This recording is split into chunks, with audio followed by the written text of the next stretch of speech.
November 29th, Active Guardians. This is a passage taken from the 12 and 12, the end of the 11th tradition, as we're ending the 11th month. 11th tradition, like the 11th step, is maintenance of AA, like the maintenance of the individual's successful program of recovery.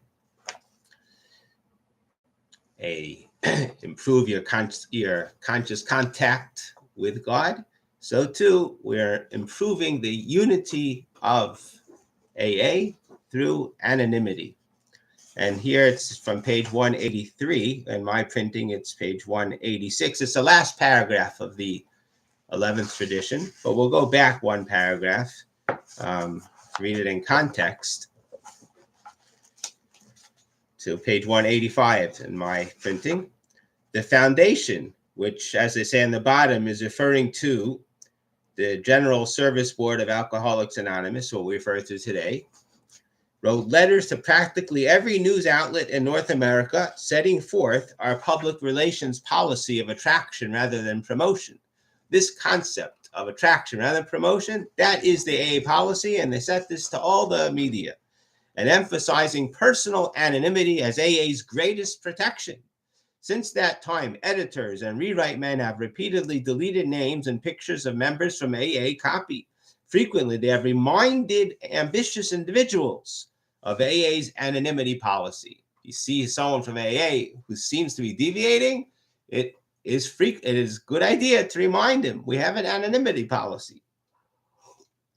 They have even sacrificed good stories to this end. The force of their cooperation has certainly helped. Only a few AA members are left who deliberately break anonymity at the public level. So this is a tradition, and most try to keep this tradition, but there are those who do not follow it.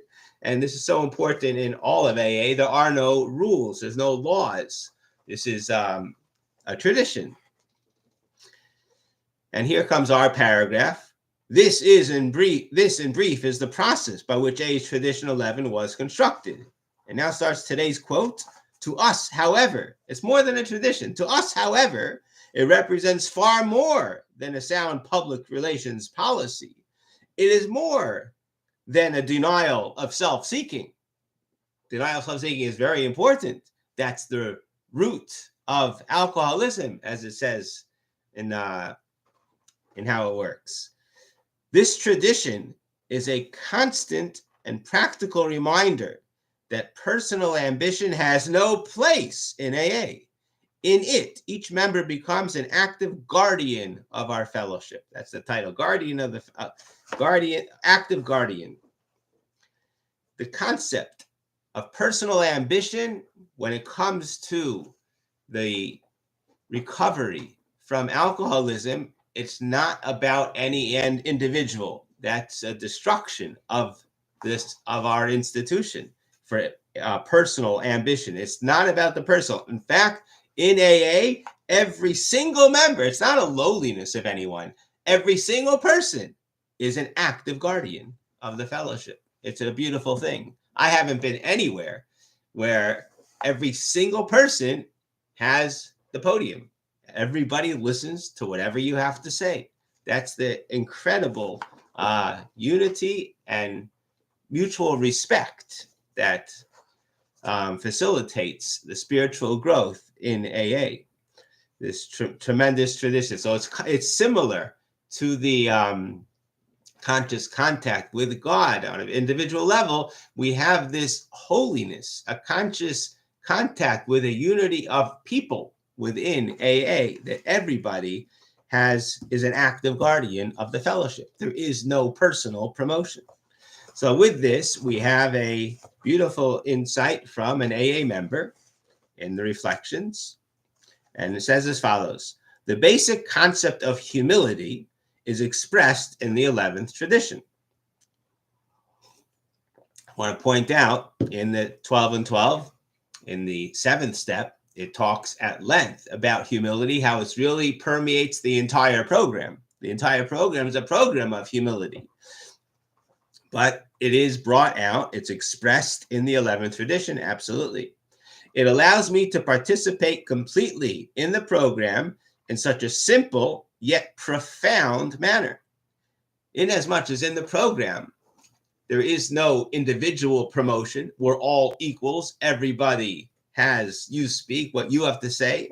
So everybody feels that in a profound manner. I'm part, I belong. It fulfills my need to be an integral part of a significant whole. Very beautifully put. That's the feeling one has coming to AA, and that helps get out of this self. It's a paradox. Being recognized, I'm part, I exist, but it's not about me. I'm similar to you. Each one of us exists. What a beautiful concept. That's humility. Humility brings me closer to the actual spirit of togetherness and oneness, without which I could not stay sober. In remembering that every member is an example of sobriety, each one living the 11th tradition, I'm able to experience freedom because each one of us is anonymous. What a beautiful concept, and bringing out really what we were saying before, that the 11th tradition, although it's for the institution, but it's for every individual's survival within the institution. Like all the 12 steps is for individuals, but together they make up the institution. Here it's for the institution, but every individual as part of the institution. We all need the 12 and the 12. Now, this concept of sort of bring from the Torah perspective of humility, it's really important to define that and to understand the parameters of when we say humility. So to not promote, attraction, not promotion. I'd like to bring a verse from Proverbs to expound on this, which is in chapter 27, verse 2. And it says, Yahalucha zar v'loi picha, nachri v'loi sefasecha. It's in Hebrew. In English, it means other people.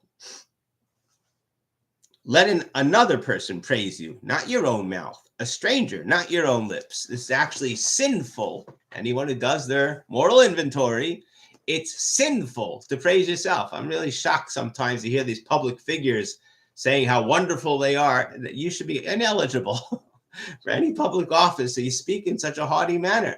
That's sinful. It's the worst of all character defects, haughtiness. We don't praise ourselves. However, this is so important. We don't praise because that's the character defect. We should have humility. Humility doesn't mean to say I'm a good for nothing. You need to right size, recognize who you are. You're not just another bozo. Recognize your personal greatness.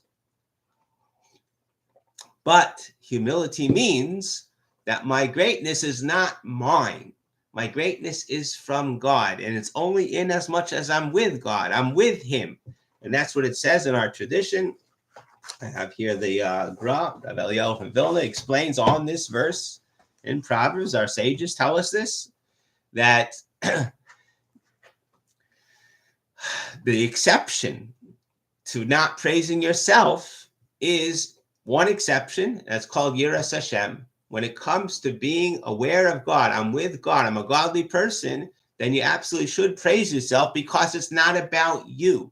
It's about God. It's about that holiness. And this I have seen many times in AA, the most beautiful people, but they do say things which are self-praising. Why are they doing that? They're doing it in the context of, look what this program has done. Look what it's done for me. Now that I live with a God consciousness, I have this ability, I have this power. And that's really the whole purpose of the program, is by myself. I admit that by myself, I'm powerless. But the program gives you the power. How? Because there is one who has all the power. That one is God. May you find him now. He gives you the power. With God, I have that power. With God, I have significance. I'm not promoting me. I'm promoting God, who has been revealed through me, through my connecting to him. That's the greatness. And absolutely, any person who has a closeness to God should demonstrate, should reveal that if necessary. The guidance is, in general, it's through attraction. People should see it on their own, but sometimes the right time, the right place. Ask your sponsor, your local spiritual guide, if it's appropriate. One should absolutely say, like to your children, to those who can learn from you, you should say things that they should recognize that greatness, but it's not about you, the greatness of being with God. That's the guidance. So this concept is in AA is absolutely essential for the institution, for the individual, that we don't promote ourselves. It's not about the individual greatness, but how do we promote ourselves? In as much as we're working the program with God, everyone will see that there's godliness in you. That's the attraction. And they will thereby learn from you, which really will take us soon to the 12th step, which is exactly that combination of giving to others. How so? By them seeing how you're working this in all your affairs. That's the connection of those two things. So this is the basic guidance, and another, therefore, automatically an exception to this rule of promotion, which I've seen by other spiritual leaders, is those who are involved in helping others come out of darkness into light, working steps of change, absolutely should use this program of promoting it to others. That's not about yourself. It's the right sizing. That's who I am. I'm somebody who helps others to work on their character defects. Absolutely, I should use the AA guidance of doing what I'm doing anyway. It's not about promoting myself ever. It's about promoting godliness and the light of growth, the spiritual growth. If somebody who's doing that anyway, there's absolutely nothing wrong. He should use the AA. He's not promoting AA. That they promote through attraction, but the promoting of spiritual guide, of closest to God, that any man of God should be promoting. And it's not about yourself. It's about the godliness. This was all the great spiritual leaders, the great personality. It's never about them. If you ever see a spiritual leader makes it about themselves, stay away. This is actually in scripture. That the spiritual leader should be like an angel meaning that he's he's not about me, it's about helping others. If your spiritual leader is selfless and caring for you, that's the one you want. You don't want somebody it's all about promoting me, look how great I am. That it says in scripture in the book of Malachi to stay away from such a spiritual leader. Well, thank you for joining. Have a wonderful day of spiritual growth.